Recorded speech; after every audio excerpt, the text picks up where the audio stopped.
What's going on, guys? My name is Wade with TechDaily, and in this video, we are checking out the new Xiaomi Redmi Note 11 Pro 5G. Now, if you happen to be from China, you're probably already familiar with this phone. A Chinese-specific version of the Redmi Note 11 Pro was released a couple of months back, but this device here is the global, international version of the phone, and it does have a few slight differences that I'll talk about in this video. Of course, this phone is also the more powerful, the more feature-packed, bigger brother of the regular Redmi Note 11, and I'll point out some of the specs that make this the Pro device too. There's definitely a lot to go over here, so I won't waste any more time. Let's just go ahead and get right into it and see what the new Redmi Note 11 Pro has to offer. So first things first, I do just want to quickly go over the unboxing experience here so you know what to expect when you buy one. Pulling off the lid, the first thing you'll see is a thick packet of stuff with the "Powered by Redmi" slogan printed on the front. And inside this first package, you've got your SIM ejector tool fashioned right there outside if you need it, as well as the usual stack of paperwork and instructions, and a couple of accessories for the phone too. Included here are a screen protector that you can install yourself, and a clear rubber case to protect your new phone. And both of these are great little add-ons to have thrown in. Next up is the phone itself, of course. We'll set that to the side for just a second, and digging a little deeper inside the box, you'll see the final two accessories. There's a USB-A to USB-C wall plug and a massive 67-watt fast charger. Now, this is definitely a standout feature of the Note 11 Pro. You can juice up to 50% in just 15 minutes or 100% in just 45 minutes. So a great setup for sure, and given how so many other phone manufacturers are ditching the included chargers altogether, this is a particularly nice addition to have. So with all that stuff out of the way, here is the new Redmi Note 11 Pro once again. Mine is in the graphite gray color, by the way. It also comes in polar white and Atlantic blue color options, and before we get friendly with the phone itself,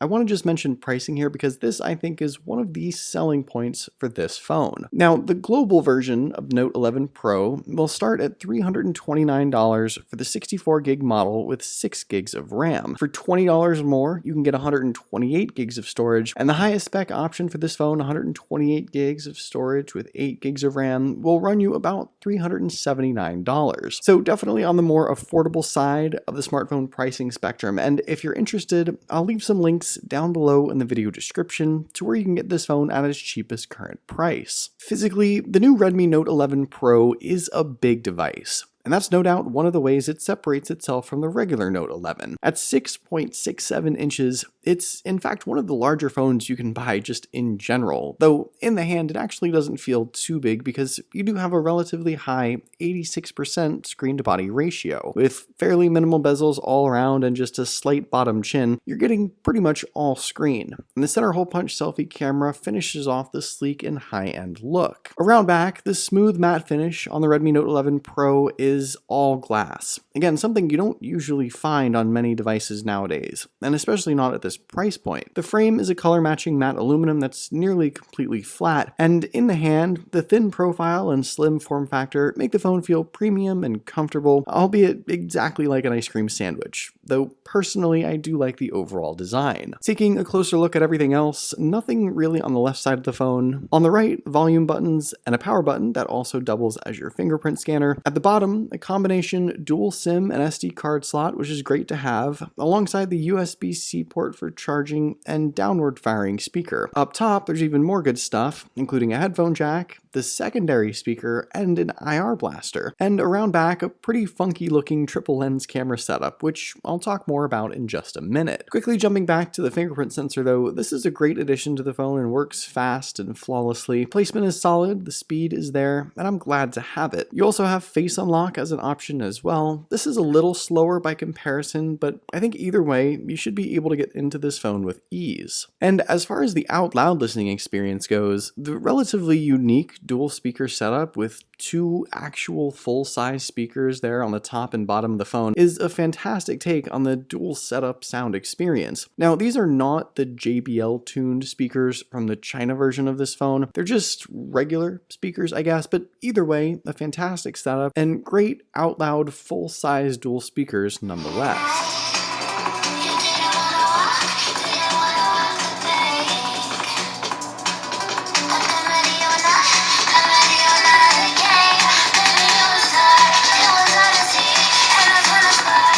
When it comes to the viewing experience, the massive 6.67-inch display on the Redmi Note 11 Pro is packed with all the top-tier features you expect to find on a phone maybe twice this price. You get a Super AMOLED panel with HDR10 support, coming in at a resolution of 2400 by 1080 and packing in about 395 pixels per inch, up to 1200 nits of peak brightness for some prime outdoor and direct sunlight viewing, and this is also a 120Hz high refresh rate panel as well, which gives you that fast, fluid, and silky smooth user experience. Altogether, this is a phone that truly offers a display setup that far exceeds its price point in my opinion. Not only is it big, bold, bright, and colorful, it's also very responsive, and it's really the perfect combination of specs to deliver a great viewing experience for just about all of your content. Just remember to choose that 120Hz option in settings when you're setting up the phone, as it's not enabled by default out of the box for whatever reason. Altogether though, I'm really impressed by the display setup on this phone, and honestly, if you need just one reason to consider this device, this is pretty much it right here. Now inside, this global version of the Redmi Note 11 Pro is powered by slightly different specs compared to the China version, and I actually think this is where some people might be a little unhappy. You get the Qualcomm Snapdragon 695 5G chipset inside, instead of the MediaTek Dimensity 920. And like I mentioned earlier, the choice of 6 or 8 gigs of RAM and 64 or 128 gigs of storage, though similarly, again, the China version gets you more, starting at 128 gigs and jumping up to 256. Now, even with those bumped down specs, I still do consider this phone to be relatively powerful, but I can see why some people might be a little confused and perhaps somewhat disappointed in sort of downgrading this phone's specs from seemingly the same device that was already launched. This phone ships with MIUI 13 on top of Android 11. I'm unsure when Android 12 will come to it, but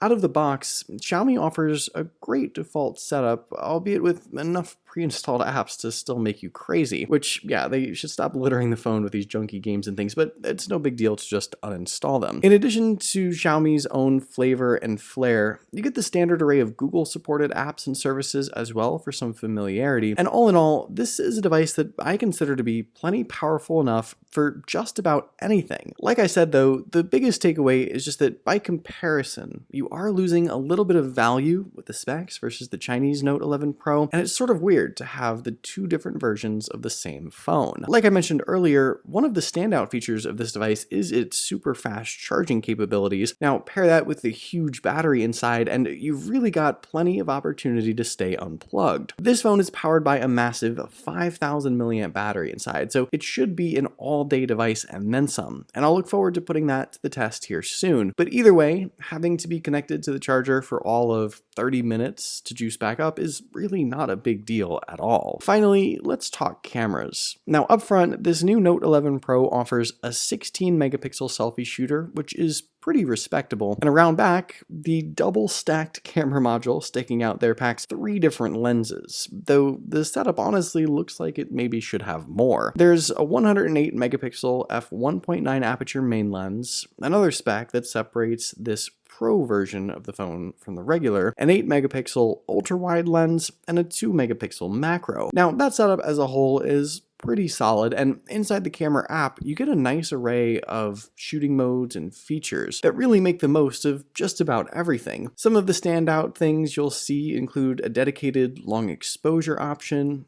dual video support, night mode, document scanner, and the full 108 megapixel mode to capture all the details in your shots. Taking a couple quick sample pictures here just to test things out, I definitely like the look of the rear camera setup. You get tons of detail, good skin tones, a really balanced and true to life looking shot for sure. The selfie camera to me is maybe not as good as I expected, a bit blurry and void of detail, perhaps a little too saturated as well, but I'll be sure to put it to the test in my full review. Still, the camera setup on this phone is yet another standout feature set, and certainly as something that differentiates it not only from the regular Note 11, but also similar phones in its price range. All in all, I think there's plenty to like about the new Xiaomi Redmi Note 11 Pro. The price is right for sure, and at well under $400, you get a big phone with a feature-packed display that offers an excellent viewing experience, solid build with dual full-size speakers and crazy fast charging speeds. Sure, the internal specs get a slight downgrade from where they should be, but if that's the only complaint, I think you still have something worth considering. But what do you guys think about the new Redmi Note 11 Pro? Let me know in the comments down below. I'd love to know your thoughts, of course. Hopefully you guys did enjoy this video though. Be sure to follow TechDaily on Twitter and subscribe to the TechDaily YouTube channel if you haven't already,